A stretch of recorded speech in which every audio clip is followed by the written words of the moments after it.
We're live. What's up, Scott? How you doing today? What's up, Johnny? You have a long night? I did. My wife's on a plane right now to Cancun with a bunch of her friends for a wedding, girls' bachelorette party. So I got the next 5 days of my house to myself here. Must be Got to bed nice. about 5:45 this morning, so it's a beautiful day. Yeah, that's right. Beautiful day in the neighborhood. How about yourself? Yeah, I mean, hey, I've been up since 4, thanks to my son. So, I'm about ready for a nap, but hey, there's always time to talk some fantasy. So, The older I shit, get, let's do it.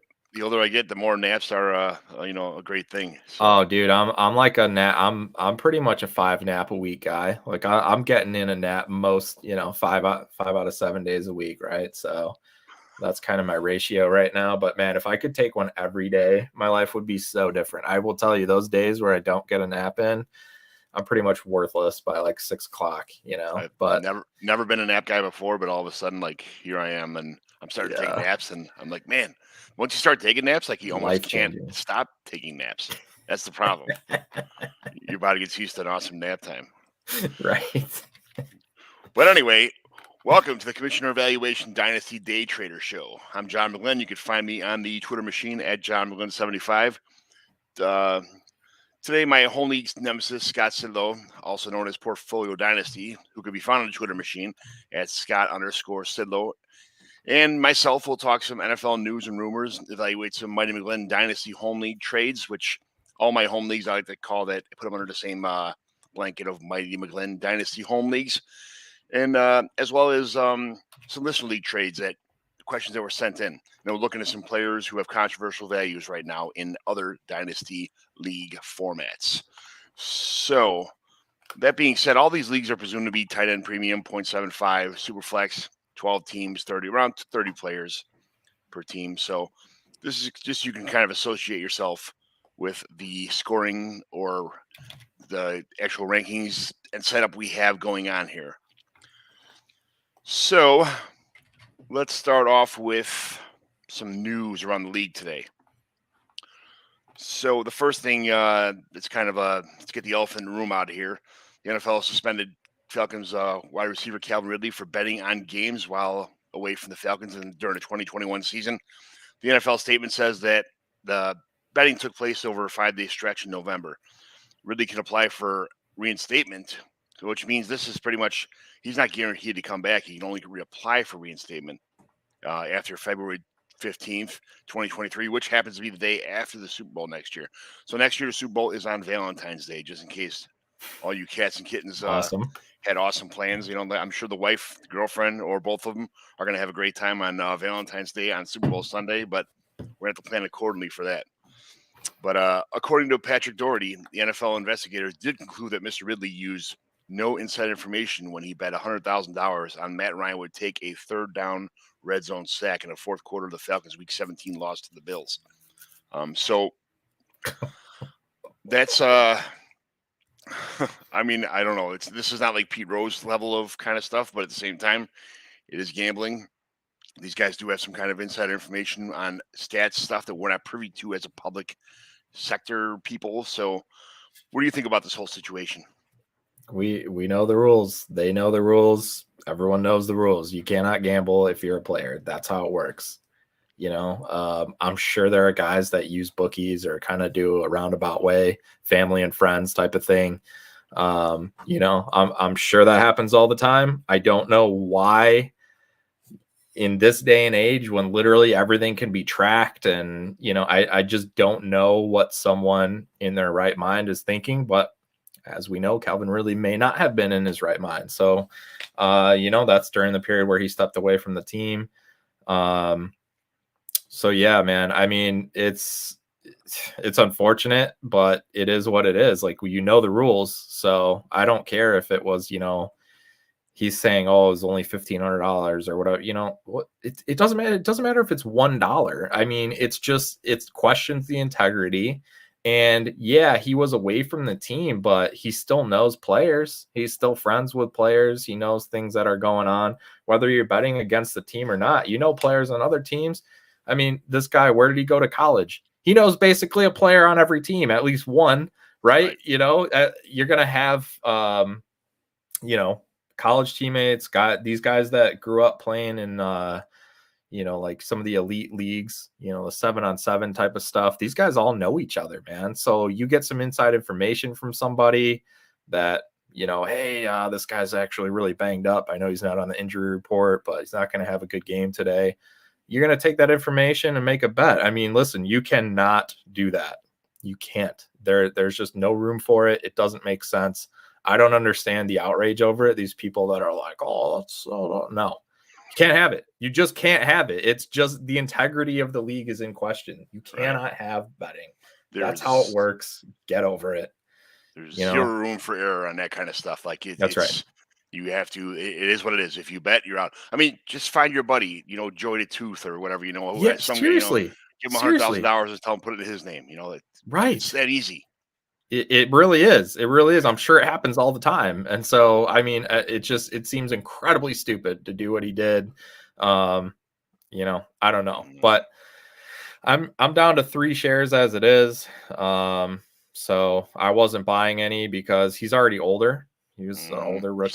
He started out when he came in. Yeah, he was like 24, I think, as a rookie. So it's like, I just really didn't have much interest in the guy. His price skyrocketed, obviously, because of what he did early in his career. And I'm just usually not buying guys like that. So I guess fortunately for me, this is not an Andrew Luck situation. And I don't have, 15 shares. So, and it's not as devastating to lose a receiver, that who was basically already out anyway. Like, I doubt you had many contenders where he was a big part of it by this time of year, by February, by March. So, whatever. If you bought him for cheap, sorry, that sucks. It's unexpected. There's nothing you can do. It's just a bad beat. It happens. At this point, I think I'd be willing to sell him for probably a second. In most cases, if I'm not going to be competing this year, then I probably just hang on to him and we'll see if he comes back. Because the thing for me is it's always, how long did Josh Gordon last? I mean, Josh Gordon was a thing for like 5 years. This guy it made no sense to me. So I'm absolutely willing to hold on to him if I'm not competing this year. And let's see what happens because we're at the bottom of his value right now. So each day we get away from this, we get closer back to some sort of any value. At this point, he's not worth anything. So you might as well hold on to him, but if you're competing and you can get a second for him and try to get one of these young receivers in this class and hope, he turns into something, I'm totally cool with that. The pain of this whole situation is if you have him, you can't sell him low. You're stuck with him, but he's just sitting there. I make a lot of moves. I'm always on the waiver wire making trades, and you have a roster spot just sitting there empty for another year. You've already had it for a year, and it's like now everybody else is playing with 30 players, you're playing with 29. That kind of deal. So it's a situation that it's going to constantly just be a corkscrew in your back of this having him on your roster. So, but now that we're in the show, if you are a regular viewer of this awesome Nick Script P2W Fantasy Network, please subscribe to the YouTube channel. Nick would appreciate the views, the comments, the interaction, and be part of his team.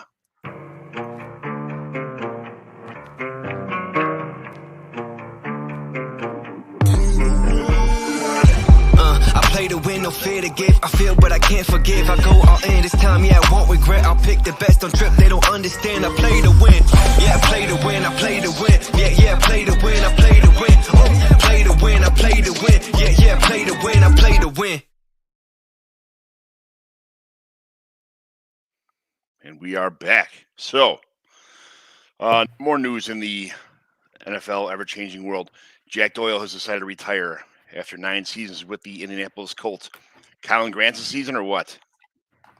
Yeah, I like Granson. He's a guy you could grab in the 4th round last year. I grabbed him off a lot of waivers here before the end of the year. So, I've got him stashed in a reasonable number of teams. What it kind of means to me actually is that I don't believe so.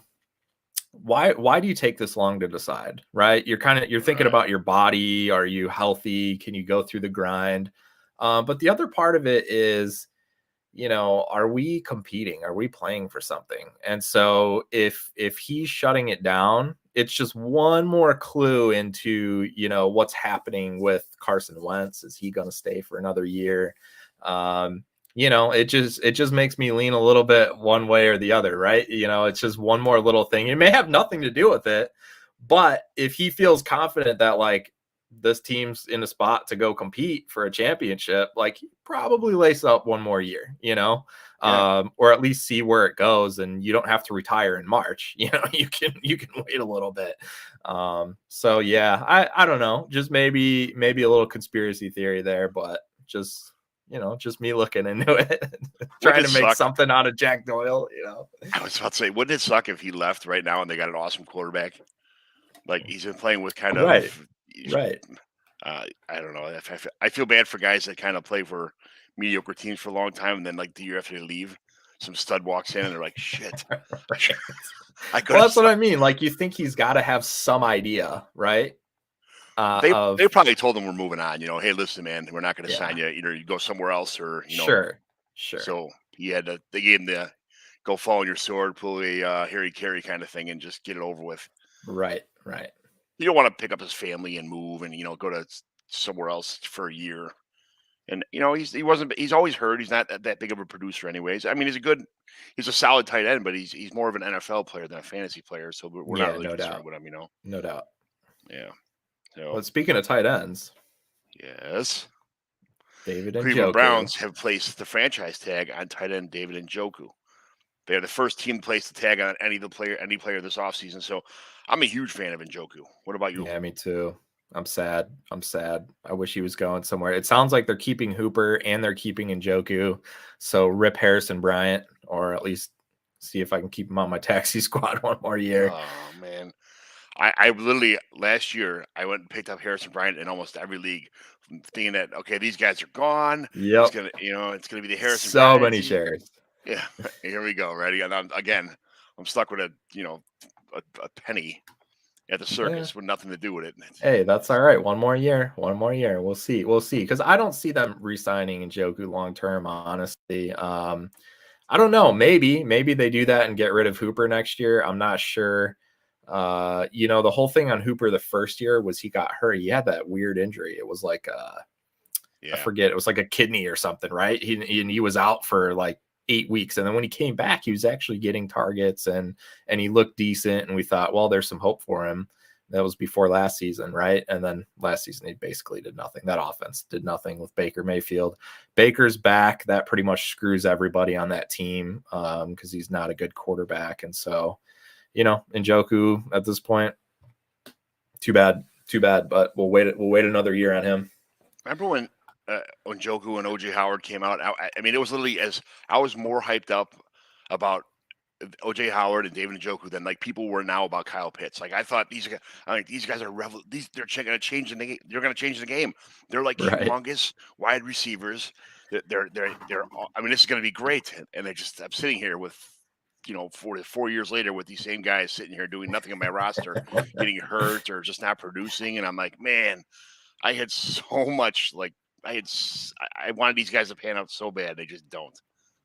And, you have these, you go with your gut instinct about who you're going to draft and how you envision your team for 3 or 4 years down the road. And, I envision my team with my tight end one being OJ Howard. My, somewhere a flex player would be, David Njoku, and it's like, man, these guys are like cuddable now almost. Right. Hopefully Njoku, Baker's going to have his arm fixed, and then he's going to throw for 5,642 yards and throw 70 It wasn't touchdowns. His throwing arm that was hurt. Right. But I mean, it's you can't really, when you see these guys, you can't throw a 70-yard bomb with your shoulder, your other arm is like falling off, True, but Baker couldn't throw it anyway. Yeah.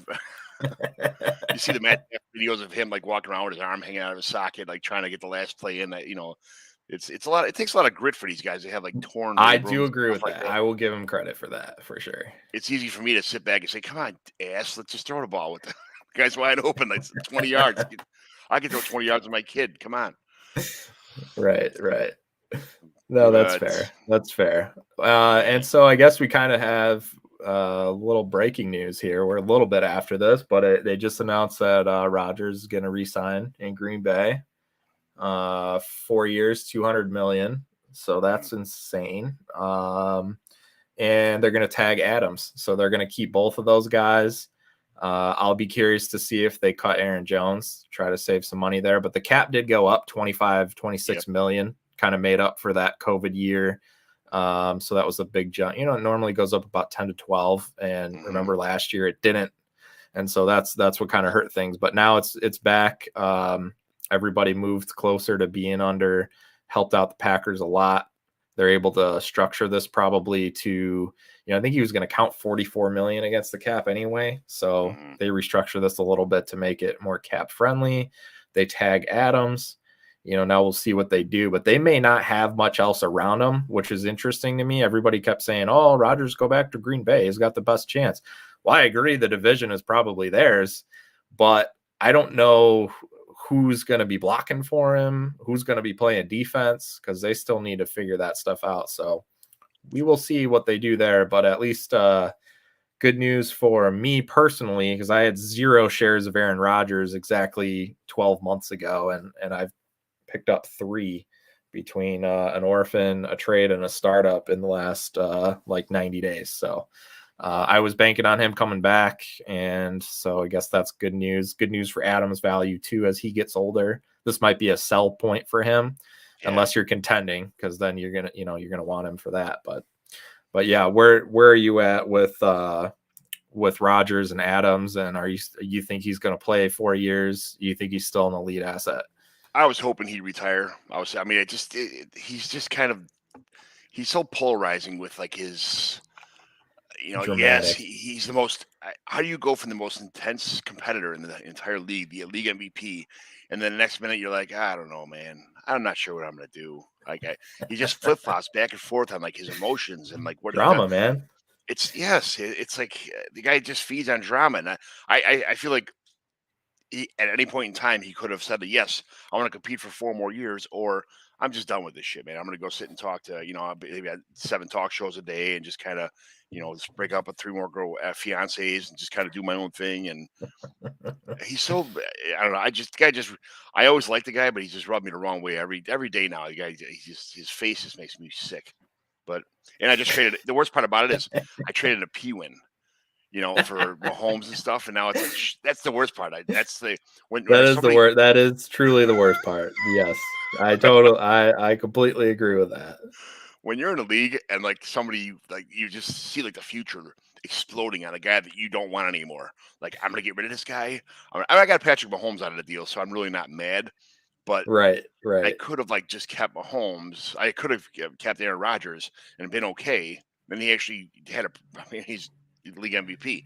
But right. Somebody full thinking it's a ticking time bomb and it's like a hot potato. And here you go. Here's Aaron Rodgers. And I may have gotten over on somebody, and it ends up being like a better situation than what you. It's like, right. Bitch. Yeah, although I do have Adams in that league, so I guess I'm not mad. Well, I got to go for the repeat here, and so I've got to beat. Remember, I have to beat him, and so if he has Rodgers and I have Adams. I kind of like that. We're not worried about you though, obviously. You're not. I'm in a rebuild mode right now. I went for it. right. I was in second place year 1. I was third place year 2, and then year 3 I don't know, but yeah, this year I'm just kind of throwing it. I just traded away pretty much all my, I don't really. I like Joe Mixon, but I've had Joe Mixon on my roster for I don't know how many years now, and the guy's been hurt every year. The 1 year I get rid of him, of course, to P-win again, and the guy goes off. It's his best year of his career. It's like, son of a everything just kind of. It's not funny. That's how it goes, man. That's how it goes. Everything is just backfiring on me, And I'm not really too worried about like Diggs. I like Diggs too, but I just kind of see the writing on the wall. That offense is kind of changing a little bit. And Diggs is already 29 now. Yeah. So they're going to get another, he's already talking about, he's sitting out having lunch with his buddies and recruiting extra receivers, more receivers to come to the Bills.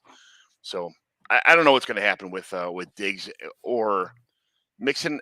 Mixon's already 26, right? Yeah, So, he's getting into his 5th year, I believe. he had a full workload. It's just a matter of time before he gets hurt again, or there was a special season last year, but I'm not sure that he can repeat that again. So, Yeah, let's see what else. I would agree. What else do we have? We got some listener questions, I think. Well, we got Chris Godwin got franchised. We got Dalton Schultz got franchised. Mike Gesicki got Yeah, franchised. I am so happy for Schultz, for I all my am too. Schultz shares. Very happy I about that. there was a problem with their salary cap, which was the only situation that they were going to have in Dallas. But Well, when you pay Zeke all that money, now you're going to have to get rid of Cooper to keep Schultz and Gallup. So I agree with that. I would make that deal too. I'd rather have, Gallup, Lamb, and Schultz than Cooper and Jarwin, because they'll probably cut Jarwin if they can get a long-term deal done with Schultz. Yeah, I would guess they will cut Jarwin at some point. Mm-hmm. Is Gallup going to be back for the start of the season next year? I mean, Probably. They've got a handful of good players. They do have a pretty deep receiving core in Dallas. So Cedric Wilson too is a free agent. So yeah, I mean, they had to figure something out there, and it's either stay top heavy or get some depth. And I think they're actually doing the right thing. They sure are, right. Chris Godwin's I love Chris Godwin. I have him on every team, every roster. I overpay for him in every startup pretty much. So I don't know who's going to be the quarterback in Tampa. That's the only thing that scares me. When Tom Brady was there, I absolutely loved it because Tom Brady put the work in all offseason. He had Chris Godwin at his house running routes, getting ready. Now, what if some Jamoke ends up in Tampa Bay and Chris Godwin's dead? It's a running quarterback. Yeah, but much. That's not Arians isn't going to stand for that. He'd just retire if that was the case. He's not going to. He has no interest in it. Remember the Cardinals when they were going to go towards a rebuild? He's like, I'm out of here. I retire. Wow. See ya. And everywhere you look in the past, that's what he's done. If they were going to go that mode, he may be retiring in 3 months when we figure out who their quarterback is. But I fully expect them. They're keeping everybody in place. And why franchise tag Godwin just to play with no one? I mean, it doesn't make any sense. So I truly believe if anybody's going to make any move, I think obviously Denver and Carolina are desperate too, and there's plenty of teams that need quarterbacks, but Tampa is far more appealing than all of those destinations for any quarterback with a no trade clause or for a free agent quarterback. So I believe Tampa will bring in somebody. Yeah, they got to bring in somebody good. That's the team is. It's pretty. I mean, you saw how close they were. I mean, they won a Super Bowl, and then they are in the playoffs. Now Tom Brady does a lot for any. He can make any team look really well, but it's a good roster though. It's a really good roster. Yeah, defense, offense, the whole deal. So it's not like the Packers really need to get a special teams coach, to make their season a little bit better, or some special teams players. But that's that. Tampa Bay's a really good roster. So the Cowboys did re-sign Noah Brown, so that's more depth pieces that we were talking about. Josh Reynolds re-signed with the Lions. I just traded him away, of course. He's re-signs with the Lions now, but I'm not sure what the Lions are going to do as far as future is concerned anyway. So 2-year deal. Yeah. But, all right. So any other news or notes to talk about? I don't think so. Yeah, I think that's it. All right. I'm trying to find. All right. So I got a question from Corey Deaton. Who's taller, John or Scott? Yeah. Who's taller, John or Scott? Now I'm like 5'11" and 77, 78. So dude, I'm almost. Let me tell you, Corey, when we were at the draft last year, because we do our rookie drafts in person, I made my picks, and then I was walking around, I was talking to people, whatever, and I was looking for John, and I was just looking everywhere, and then there he is. He's down there. I couldn't see him. Corey. I'm 6'5", Corey. No one's taller than me, okay? And if you think you know someone taller than me, you're wrong, okay? I love that Yao Ming story you told on the Dynasty. Yeah, that one, that is freaky though. I will tell you that. Yao Ming being 6 feet away from him, that is very, very weird. Very weird. He did not seem human. It's very strange to be as tall as I am and live life not knowing anything else. But that to have someone that much taller than you, it's a strange feeling. So I don't know if that's how like 5'6" people feel around me, but it's about the equivalent. So I don't know, that it just doesn't seem like it's that big of a deal. You know what I mean? But I don't know. To me, it was very strange. Yeah. He also wants to know who would win in a cage match, myself or yourself. No, Well, this is not an in-person set here, so we can't make this happen. But I would fucking roll you. Here's the thing. Here's the thing. It depends. Like if it was, if I was handcuffed or something, or if it was 12 hours ago, you would absolutely destroy me. But I mean, if it were right now, after you being out drinking all night, I mean, I might have a shot to just kind of, you're kind of slowed down a little bit. I could probably escape for a little bit, but yeah, once you get a hold of me, I think I'm probably in trouble. Well, here's the thing. The only thing that's going in your favor here is I'm kind of like a rhinoceros. I go like real fast for like 40 yards, and then after that, I'm just gonna fall over. Like I don't. So if you don't get me in the first like 30, 40 seconds or 35 seconds, like after that, I'm just gonna be like, all right, that's it. It's over. So I gotta go. I gotta get no endurance. No endurance. Get my shots. Yeah, I'm a one punch chump kind of. Let's go to the haymakers the whole time, like Butterbean. So no cages for me, thank you. Okay. No, I'm not. Those days are gone. I broke all my hands like 3 or 4 times already. So the fighting days are over. So we got some trades across some of my home leagues here. Do it. I have Kendrick Bourne and Quez Watkins for Ronald Jones. Yes, that's a deep one. Yeah, I mean, I guess give me the one. I don't know. I think they both lose. Yeah. Just for having to roster all those guys. I guess give me the receivers. I don't care. I don't like Ronald Jones, but is he a free agent? I think he's a free agent, right? He is a free agent, yes. Yeah. The problem is he's a plotter. He doesn't really catch. He fumbles. That was the problem with not being on the field. Yeah, I have no interest in him. I'd probably go the wide receivers there, but both of those guys are roster cloggers because you're never starting them, and they're just going to continue to get buried on the depth chart on both of their respective teams. So, yeah, I don't know. I don't like any of them. I mean, I would probably trade the 2 receivers for Jones and then drop Jones, and then I'd free up 2 roster spots. That's what I would do. Free up some roster spots for my rookie picks. Yeah, these are all cuttable assets, I guess. Yeah, I like Quez Watkins, but he's probably the number one, piece in this whole situation. But again, he's on a bad passing offense. He's not the number 1 or number 2 receiver, or he might be the number 2 receiver. But who knows what they draft or who they bring in or. You got to think there's somebody. He's probably number 3, so. He's number 3 right now. At wide receiver, and then he's got there's tight end, at least one tight end ahead of him too. So at best, he's the 4th option. Yeah, on a bad passing offense. Yeah, no thanks.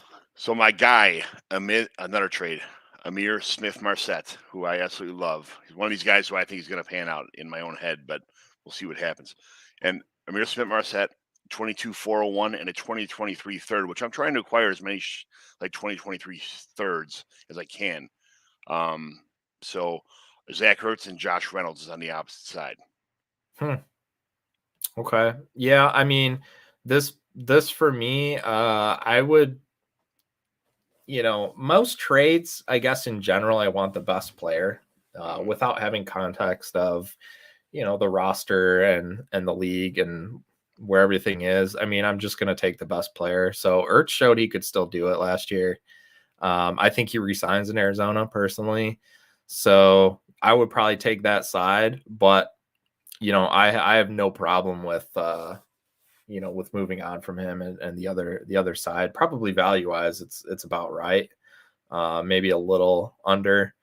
But yeah, probably take Ertz there, I think. Yeah, Ertz is already 30. I'm not sure. I'm not sure where he's going. Like he could retire, honestly, but he had like 100 targets last year. So I mean, it's he is getting volume there, but who knows if he's going to end up back in Arizona. So I don't know if he ends up going to some shitty offense or being just a second tight end on some other team that needs a a body at a multiple tight end situation. We'll see, but I don't want to take the chance because I'm already kind of holding the trading Zach Ertz already was literally Kyle August took this trade. And it's like, all right, I did the whole league a favor, so John doesn't have to send any more trade offers for Zach Ertz anymore, because I could not get rid of him. Like nobody wants Zach Ertz, and I don't want to just cut the guy or hold him forever, and I don't want to sit there all off season with an extra guys with like 37 guys on my roster, Zach Ertz being one of them. And then if he does go to a bad situation or retires, like I'm getting absolutely nothing. Yeah, so it makes sense. It makes sense. Yeah, and I like Smith Marset. I do like him a lot. Towards the end of the year last year, he had a 2-touchdown game or a 3-touchdown game at the last game of the season. Yeah, if Thielen's almost done too, he's at the end. Yes. So yeah, I like it.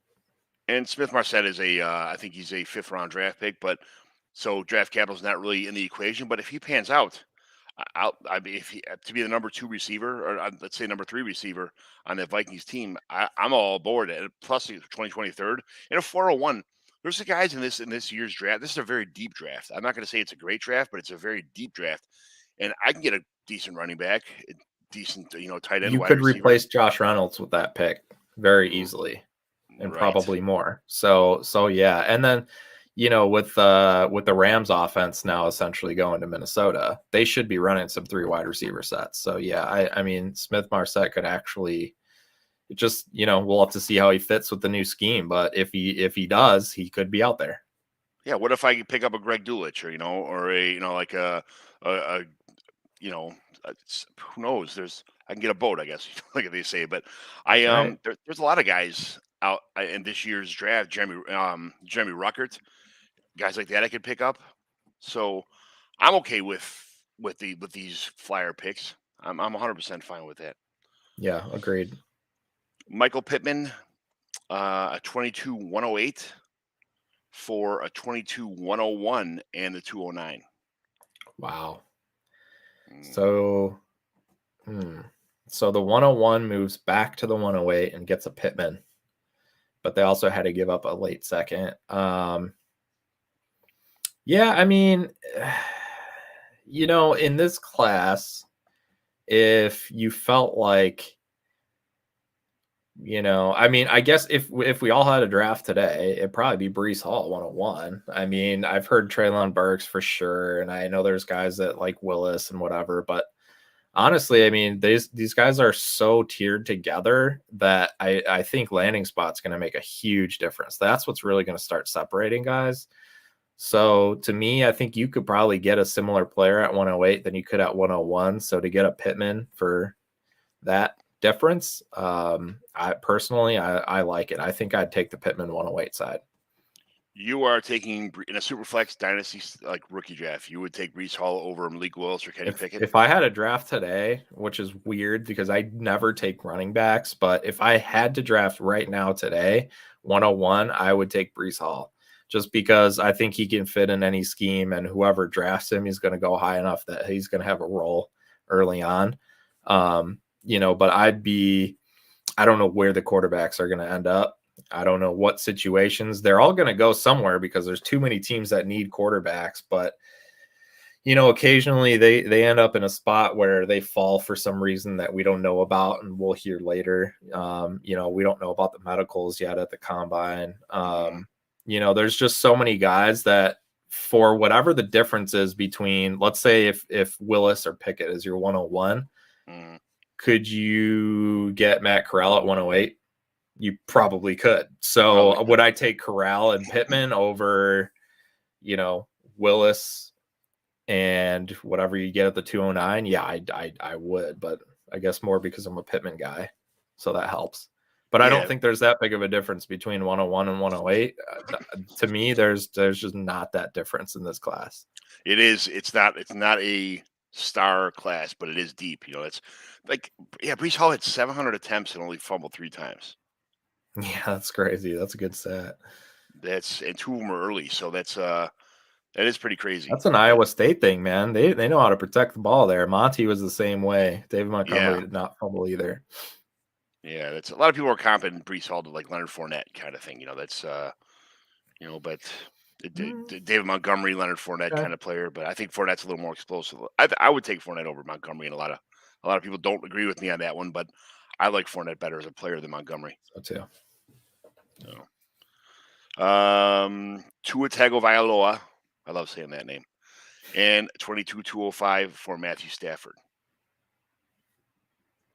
Yeah, so I mean, I know which side you're on here, but I'm taking Stafford like hands down 10 out of 10 times because I don't believe in Tua, so that makes it easy for me. I'm not on the Tua train anymore. I think this is his last year. I traded him away in a couple. I traded him away to Brian in our league. I was hoping that everything would pan out, but I think at this point in time, I think the Dolphins know what they have in Tua, and I don't think they won a lot of games last year because of their defense. They weren't.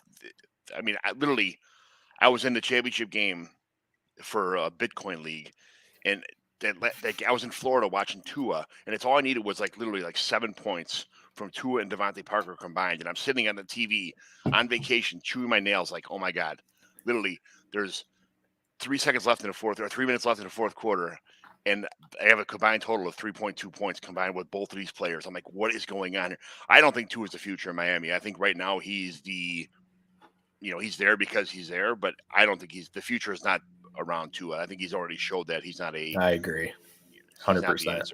And Stafford's still relatively young. Like I'm telling you, anybody who heard these stories about like Sean McVay retiring to do TV and stuff, like, okay, go buy some Rams. Go buy some Rams then, because trust me, that's going to work out real well for you. Get Stafford. Right. Go get Stafford. If you can trade Tua and literally pretty much third round dart throw at this point, I mean, 205, you're going to get a good player, it probably, but who give me Stafford. Oh my God, give me Stafford. You're competing right away with him. And go get Robert Woods right now too. Yeah. Oh, for nothing. Yeah, absolutely. Mm-hmm. Chris Godwin and Pat Freiermuth for Travis Kelce. Wow. Yeah, that's a nice return for Kelce. If you're a contender and Kelce puts you over the top, that's probably a little bit of an overpay, but it probably gets it done every time. So I understand that. If I'm the Kelce owner, I would probably be very happy with that return. Not only do you get a young upside tight end who's shown what he can do already, but then you get that stud wide receiver as well. So both of them have question marks right now, and I think that's why this deal makes sense, because you're trading the known asset for the question marks. But there's so much youth and upside with those guys that's a nice return for Kelce. And so unless I'm the contender, like if I'm literally the number one contender, I just won last year or I lost in the championship and the difference was a tight end, that's the only way I would take Kelce. Otherwise, I'll take Godwin Freiermuth here. You're getting a wide receiver 2. Excuse me. You're getting a wide receiver 2 and a top, probably, what is Freiermuth probably top 10, top 12 tight end. He's definitely top 10 as far as my startups I'm in right now. Yeah. And I mean, I'm not going to say he's touchdown dependent, but he did have a lot of touchdowns. So I like that. I mean, he's not Travis Kelce, but again, you want to trade these guys a year too early than a year too late. Because what happens if Kelce gets hurt next year?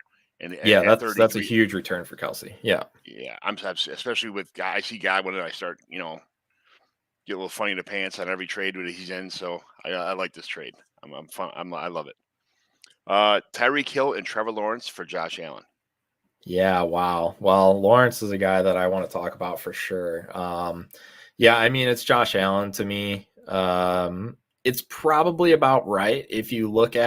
Think about right now, we're doing a lot of startups. And so that's where we're getting a lot of value, a lot of our values for trades, right? And Trevor Lawrence is like end of first and Tyreek Hill is like a mid to late second. So if you told me you trade, the 112 and the 208 for the 101 or the 102 to get Josh Allen, I think that probably makes sense. Maybe a little bit of an overpay, but to get a stud quarterback, that's what you have to pay. Tyreek Hill is getting a little bit long in the tooth. Trevor Lawrence, even though he's a stud prospect and he was obviously in a terrible situation, statistically, it's not a good sign. His first year. Typically, when you have that bad of a year, statistically, you don't end up as a number one quarterback. So that's not good. But I also think that was a massive outlier with having the worst coach in NFL history. So I'm going to give Lawrence a pass for sure. Now he's got a quarterback coach. So really this year to me is his make or break year. I'm still taking the Allen side on this one, just because Tyreek's getting a little older. But if you're, that's the thing, is if you're rebuilding, why would you trade Allen? He's still young, so you wouldn't. So I'm not really seeing the upside, I guess, for the Hill and Lawrence side, unless maybe you felt like you had two other good quarterbacks, or maybe, yeah, I don't know. I'm not sure. I can't figure out the scenario that would make sense. I think I'm Allen's side regardless. This is a kind of a weird situation because, yes, you're getting Tyreek Hill, but you must have like two other good quarterbacks on the roster besides Trevor Lawrence to make this trade, and you're just a wide receiver one away from having a really solid roster. But tight ends are so easy to replace. I wouldn't trade Josh Allen for the gamble, the dice roll that is Trevor Lawrence. So right. It's any home league trades for yourself? Yeah, so I've got three here real quick. The first one is real simple. It is Chuba Hubbard for a 23 second and a 22 third. Yeah, I'm all over those picks. Yeah, the picks, right? Yeah. I mean, I thought it was interesting. I mean, it was the CMC owner that traded for Hubbard, so I guess I understand that, but it seems like an awful lot to give up for a guy that, he was okay the first couple of games he was in there, but then they had like the most random dudes you've never heard of that were also having a role in there. So it may, I don't think Hubbard's the guy. I don't think he's a pass catcher really at all. So to me, I will also take the picks. Also had a Trevor Lawrence trade. And so this one was Trevor Lawrence and the 211 for Deshaun Watson and Kadarius Toney. So it was a little bit split for me. So you go first. Tony's probably worth more than the 211. So we're going to break these down. And Watson is definitely worth more than Trevor Lawrence. And I think I have a feeling that all this, it's just a feeling, I guess. It's getting close. This thing can't drag on forever. I'm just worried about what the league is going to suspend Watson for after all this stuff is done, because he hasn't been suspended yet. So if you lose another year of Watson, now he's 27. When he comes back, you're like, it's tough, but the upside of Watson, I think, is just so much more than the upside of Trevor Lawrence. We already know the upside of Watson. He's just he's a top 5 player, top 4 quarterback probably. So I'm probably taking the Watson and Toney trade, and just crossing my fingers that this thing gets settled in court soon and everything's done, and the league only gives him a couple games suspension because he kind of voluntarily sat out the whole last year. Didn't want to play for the Texans. So I'm taking the Watson Toney trade on this side, the Toney side. Yeah, it definitely for me. I mean, Lawrence is still holding that value. It shows. If you can get a discount on him, I'm willing to buy Lawrence. But to me, Watson is just way too much to give up. You already sat on him for a year, likely. Who's to say this team didn't trade for him? But I know they didn't. So they sat on him already for a year. So, I would stick with Watson there. And then personally, I would be willing to trade Lawrence and the 211 for Watson and Toney, but then I would flip Toney because I don't believe in him. I don't like him at all. So then I would be like to trade him for something else too there. So that would kind of be a little parlay. Yeah, I get it. I just feel like, and this may be just because I own so much Trevor Lawrence, I guess, but I feel like not this year, but like this beginning of the 2024 season, Trevor Lawrence is going to be a top probably top 6 quarterback, top 7 quarterback. I just feel like he's too good of a player. And he's got a year of experience in the NFL now. Now he's caught up with speed. He's caught up with a couple NFL type playbooks and NFL type systems. He's able to read defenses. He's been in film rooms. I think that he needed that, not to get scared off the field every week or get destroyed every time he got this. It was the ball came in his hands. He was getting destroyed behind line of scrimmage. But I have a feeling that Trevor Lawrence next year is going to take a giant step forward. But 2 years from now is when he's going to be like the asset to have.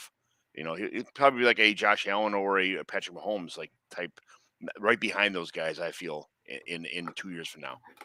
Sure. Yeah. No, I agree. I think that makes perfect sense to me, but getting Watson is too much to give up on. But otherwise, I would like to buy Lawrence for anybody who's thinks they're out, or if you're really sticking to the whole, he didn't hit those statistical benchmarks, so he's unlikely to be a quarterback one. Well, great, because I think that was a massive outlier year as far as just the coaching and everything there. And he really didn't have any weapons either. Like, who was he throwing to?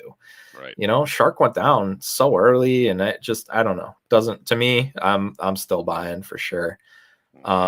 Okay, so this last one is, I'm saving this one for last because it was my favorite, and it was one that I rarely make these type of trades. I took a little bit of a gamble here, but I wanted to. I ended up finishing fourth.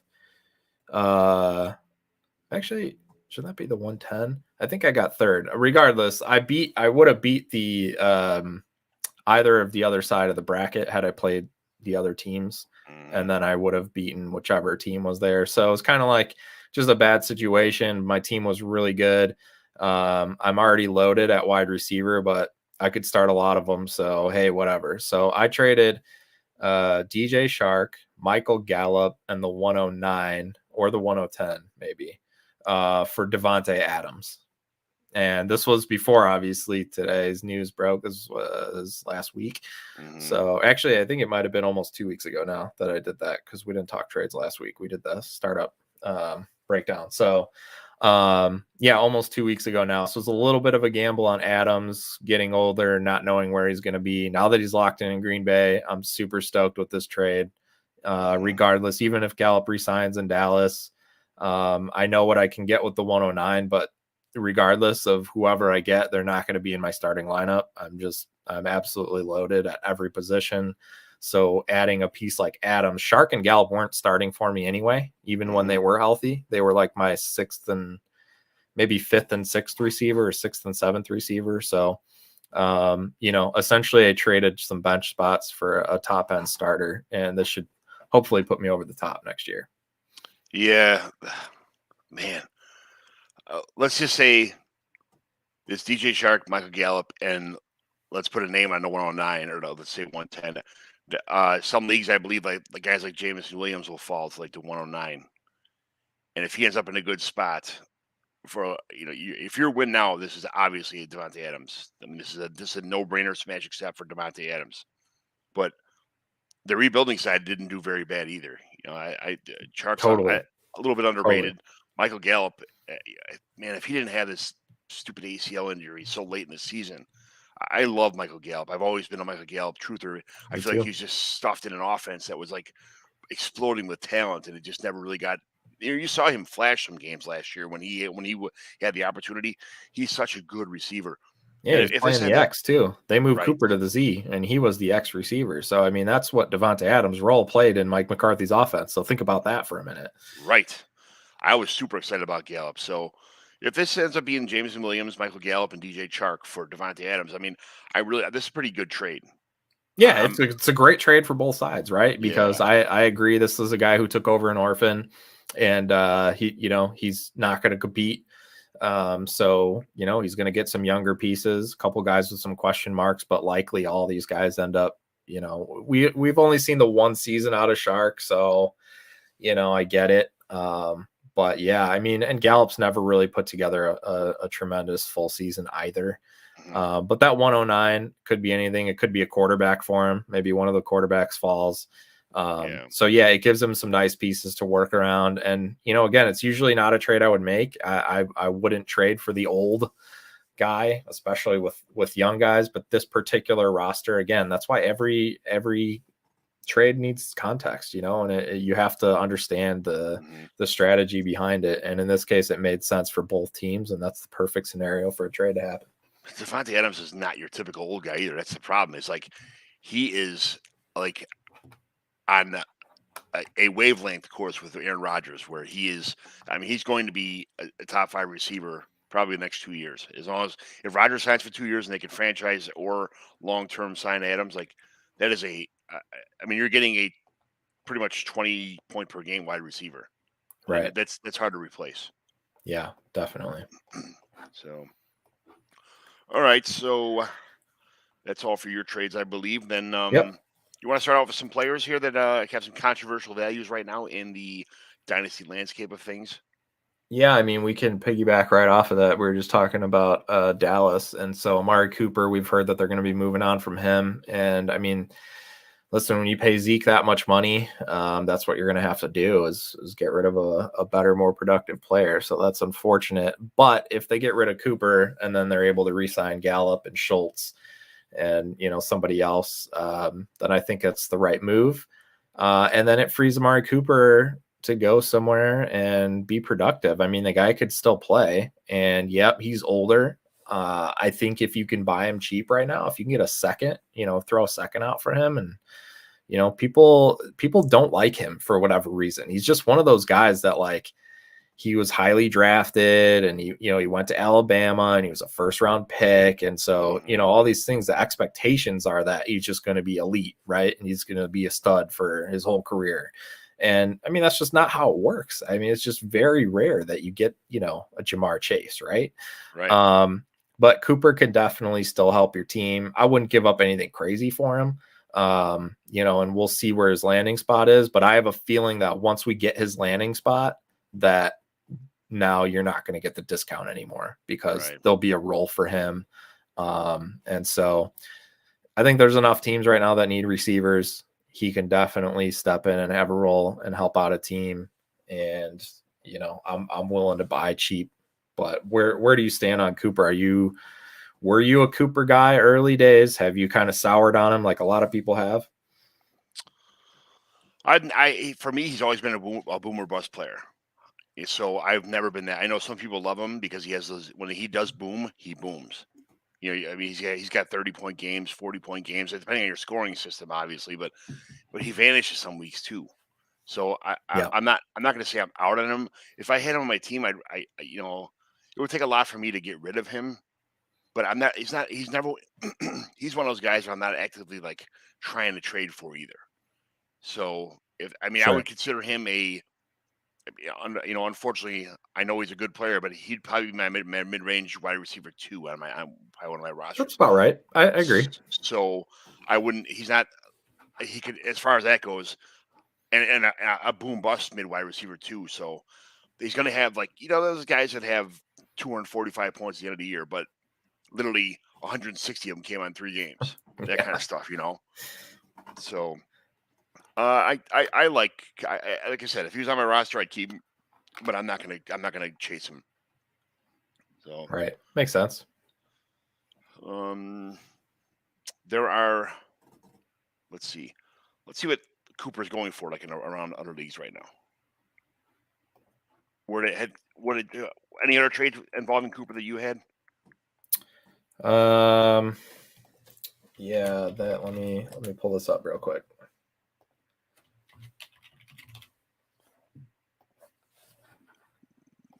Team.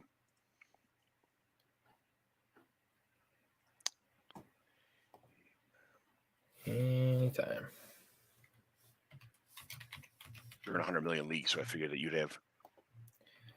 Yeah, I'm trying to remember which league it was that he was traded in. He was traded in Trade Addicts 9. That was part of a package. It was actually Tua for Matt Ryan, Odell Beckham, and Amari Cooper. So yeah, I guess if you don't believe in Tua and you're just like, I'll take the receivers and I guess a quarterback that's going to play next year, maybe. Yeah. Again, that trade was before the news that he'd likely be released, but people have been kind of talking about that for a while now. I feel like it's been like since he signed the contract, they were like, oh, well, he's going to get cut, before the 22 season. So I kind of feel like that's been a thing anyway. Yeah. But I'll give you an example of another trade here that Amari Cooper for Odell Beckham and Rashad Penny, like no brainer to me. Give me Cooper all day. Yeah. I mean, I was so mad that Beckham got hurt just from the fact that I had one share left that I've been trying to dump for years. I ended up leaving. I went from 3-1 because I left the 2 leagues I had him in. I was so annoyed with not being able to trade him. I literally just left the league. I mean, Beckham went from being a first-round startup pick, like literally 101 in one quarterback leagues, to you could not trade him. Like people wouldn't even give you a counter offer, and it's like, okay, you're telling me you're going to give me Amari Cooper? Yeah, I will do that. Thank you very much. Right. All right. Excuse me. I don't know why I'm coughing so much today, but so another guy that I have like controversial values on, like Mitch Trubisky.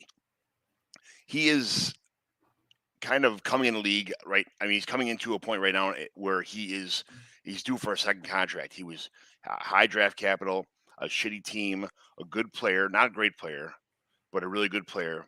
And he's going somewhere now. He's going to be paid. There's a lot of buzz around there. The teams are interested in Mitch Trubisky's services. What do you think a good landing spot for Mitch Trubisky is this year? Giants.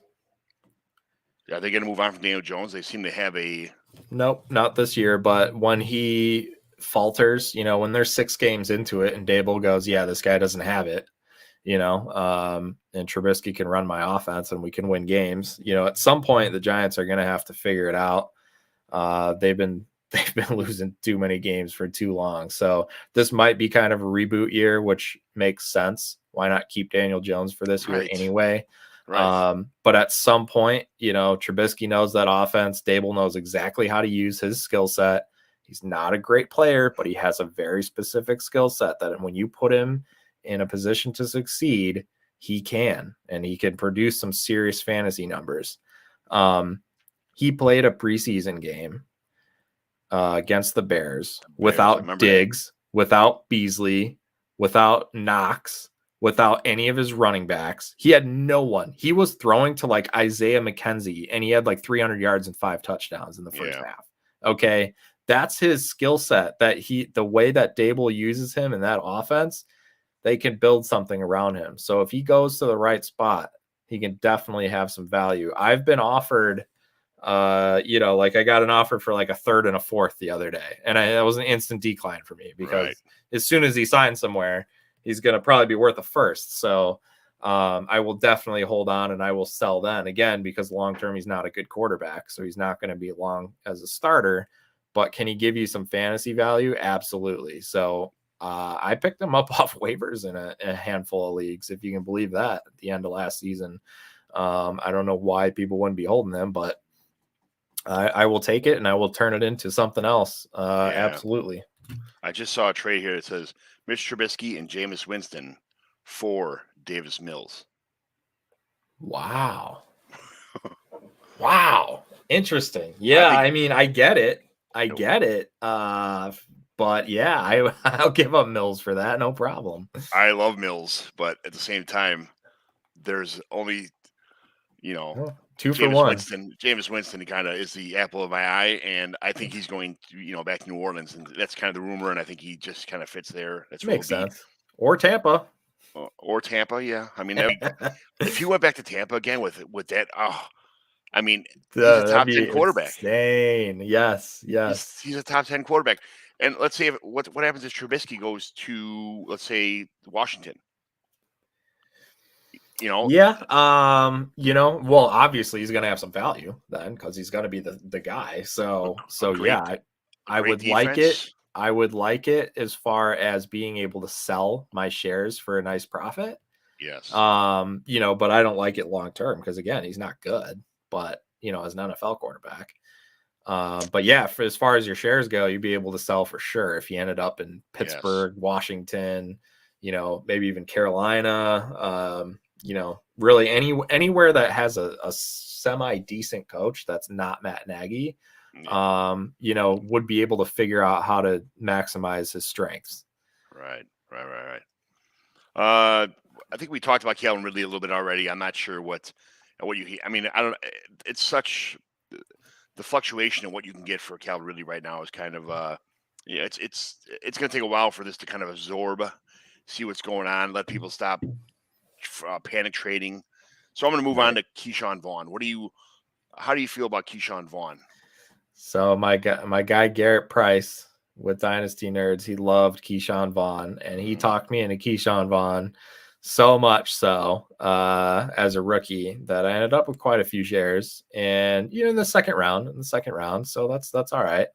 But yeah, he's on a lot of taxi squads at the end of some rosters that taxi didn't last past a year, but you can find him on waivers now in a lot of leagues, and he's the type of guy that has the skill set to do everything. And, he can be a goal line back. He can be a between the 20s guy. He can be a between the tackles guy. He could catch passes. Yeah. Guys tend to get in Bruce Arians' doghouse and they tend not to get out. So that could be a challenge, but listen, they only have so much capital and they're going to have to use it on a quarterback likely. Right. So I don't know what they're going to do. I don't think they're going to be able to re-sign Fournette. They definitely shouldn't re-sign Ronald Jones. And so, of course they'll bring in guys. Could they bring in like a James White or somebody like that? Absolutely. I could definitely see that happening. But yeah, I think he's definitely got a shot at an opportunity. And I'm telling you, if the guy gets opportunity, he'll produce. Yes. It's just whether or not he's matured and can get that shot. Listen to this trade. Keyshawn Vaughn, Demi Brown, and Kenneth Gainwell for a 2022 mid-second. Oh, yeah, all day. No problem. No problem. I mean, I like Gainwell's probably worth that, and I'm not even a Yeah. Gainwell guy, but you're going to get three guys there that could have some roles. I mean, Demi Brown's going to be just fine once they have a quarterback. If Right. Fitzpatrick was the guy last year, I'm telling you, everyone would know who Demi Brown is. Yes. I love Demi unfortunately, he got hurt, so. These are Demi Brown and Kenneth Gainwell are on a lot of my rosters. I love both of those players, and I think they're going to pay. I love Gainwell. He had a lot of probably a little too much hype, coming into rookie season, because of all the stuff he did, in college. But I honestly think that Keyshawn Vaughn is worth a mid-2022 second right now. Demi Brown's probably worth a 2022 second, and so is Gainwell. So literally, this is a steal. I was kind of surprised to see that. And then Mitch Trubisky, Keyshawn Vaughn, a 2022 third, the 2023 third. Oh, sorry. Mitch Trubisky, Keyshawn Vaughn, and two 2023 thirds for a 2022 second. Oh, yeah, jeez. People are giving stuff away. That's crazy. I mean, it also depends on how deep your league is and how many roster spots you have. But assuming it's a normal, 35-ish player league, then yeah, perfect. I'll do that all day. What kind of players you got over here? What do you got? So I think we talked about Trevor Lawrence a lot. I would just say if you're in a league where you need a quarterback or you're just looking to add some value, reach out to the Lawrence owner and find out if they really believe in that whole, I didn't hit certain benchmarks, so I'm not likely to be a top end guy. If you can get Lawrence for anything less than,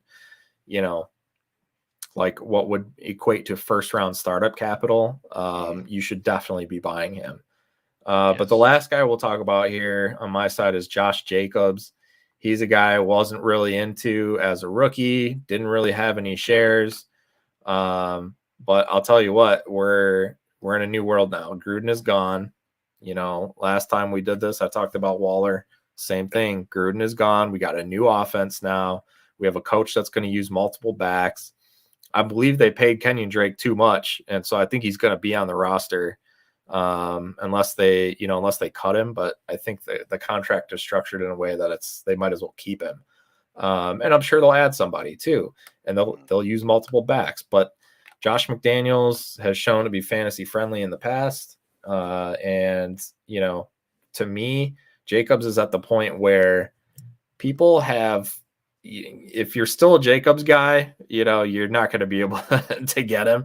Right. But if you're not, or, if there's a team that took over an orphan that hasn't, you can get him for a pretty reasonable price. And, I think he's going to continue to do what he does on the ground, but I also think he can now help through the air. I think McDaniels will give him that opportunity. And I think he has really nothing but upside. We kind of know what he is right now. And that, to me, is his floor. Because we know that's what he does every year, right? We know what he is. So if you can pick him up as your RB2 or even RB3, I love what you can get for him right now, what you can give for him right now, I should say, and to add him to your roster. I think it will pay off for sure. I feel like he's going to break out this year. I agree. It's very possible. Yeah, I see some trades for Josh Jacobs right now here. Josh Jacobs straight up in a super flex for Tua Tagovailoa.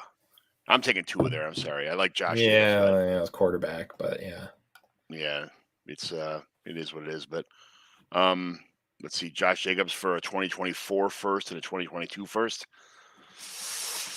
that's a lot. Yeah. 24, I don't care about. I just think that's honestly, I don't understand why leagues go that far out, but I guess 2 years is fine now. I guess if we're past that, 2 years is okay, but still the time value of that pick, it's basically worth a third right now. So I don't really care about that pick. I guess, which is why the deal probably got done, because pretty much any 22 first, I'd be willing to give up for Jacobs. Yeah, it's 100%. Yes. Yeah. That's Joe Mixon for Josh Jacobs, Adam Thielen, a 23 first and a 23 second. Oh, I'm taking the pick side. 100%. What a return for Mixon. I mean, you're basically going to get the production out of Jacobs, and then you got a free Adam Thielen if he gives you anything, and then you got a 23 first. So yeah, thank you very much. Thank you very much. Right. Anything else? That's it, man. That's all I got. Another hour, another showdown, another hour down. Yeah, these half-hour shows turn to an hour. That's all right, though, man. Hey, I appreciate you coming on, and thanks for doing these trades. These are starting. I'm starting to like these shows, Scott. Thanks for coming on. It's good. It's good. It helps with value, and then sometimes you can just go out and you make those offers, right? You never know. You never know. Well, thanks for joining on the Commissioner Evaluation Podcast, the Dynasty Day Trader Show version of the Commissioner Evaluation Podcast. And Scott, where can people find you on Twitter again? It's real complicated, real creative. It's at Scott Sidlow with an underscore in between. I actually had at Dynasty Broker. I still have that, but it's just a weird thing to try to explain to people. But the whole thing is I wanted to do basically Dynasty Wall Street. And as you know, that's already a thing. And this was years ago. This wasn't like 6 months ago. This was like 5 years ago. But our good friends already did Dynasty Wall Street over at DTC. That's a great podcast. It is. And so my whole Dynasty Broker thing, I just kind of threw it out the window. Just made it simple, and this is what I got. I like the portfolio thing. So yeah, that's there you go. Yeah, you can actually hear me on Dynasty and Chill with Scott Connor later this week, talking about Portfolio Dynasty. If you're in 10+ leagues, there's no one better you should be listening to than Scott Connor talking about strategies and portfolios and how you should be managing those. So definitely check that out. He's great. Who's the Junkies guest this week? Junkies, we have on Kane Fossil. Kane Fassell, our man. We love Kane. He's Devi Kane, man, at Devi Kane on Twitter. And he knows everything about everybody coming in, and we're super stoked to have him on. Talk some rookies, talk some Devi. Thursday night, 8:30 Central Time. We'll be live. He's so smart. We ran into him at the expo last year. We went to this place called George's, which was like super cheap drinks. And he's sitting there telling us, we're telling stories, and he's rattling off like stats in his head, like stuff I'd have to look up. He's an encyclopedia. He's great. It's great guest again. Yeah, he's a great guy. You guys have some awesome guests on that show, so good for you, man. Well, thanks for joining on. I got a new logo for my Commissioner Evaluation podcast here. It's a big fan of the logo. So, yeah, it's awesome. But peace out, everyone. Thanks for joining. John McGlynn 75 on the Twitter machine, and again, subscribe to the P2W Fantasy YouTube network. And thank you very much. Out.